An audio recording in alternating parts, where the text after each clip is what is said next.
மதுரை திருப்பாலை நல்லமணி அரசு உதவி பெறும் பள்ளியில் அங்கு துப்பாக்கி சுடுற சட்டம் வரை அவங்க கேட்டிருக்கிறாங்க. RSS பள்ளி கல்லூரி மாணவர்களுக்கு அங்க எதுக்கு வாள் பயிற்சி, சிலம்ப பயிற்சி, துப்பாக்கி சுடும் பயிற்சி கொடுக்குறாங்க?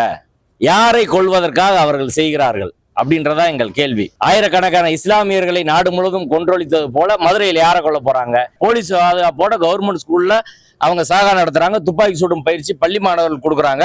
எங்களை யாரால் சுடப்பட்டால் அல்லது வாளால் வெட்டப்பட்டால் அதற்கு RSS அமைப்பு, சங் பரிவார அமைப்புகள், VHP, BJP காரங்களா காரணமா இருப்பாங்க. இந்த கலவரத்தையெல்லாம் தூண்டுகின்ற நீதிபதி GR சுவாமிநாதனும் அது காரணமா இருப்பாரு. BJP வழக்கறிஞர்கள் இங்க மதுரையில் இருக்காரு, பேராசிரியர் ராமசீனிவாசன். அண்ணாமலையிலிருந்து RSS ஓட பொறுப்பாளர் வன்னியராஜன், இப்படி பலரும் இதுக்கு பின்னாடி இருக்கிறாங்க. சேவா பாரதி என்ற அமைப்பை திருப்பாலை பகுதியில துவங்கி அதுக்கு பிறகுதான் இவ்வளவு பிரச்சனை வருது. அந்த சேவா பாரதியில என்ன செய்யறாங்க? ஆயுதங்கள் வச்சிருக்காங்களா? என்னைக்காவது போலீஸ் சோதனை போட்டிருக்கா? உளவுத்துறை சோதனை போட்டிருக்கா?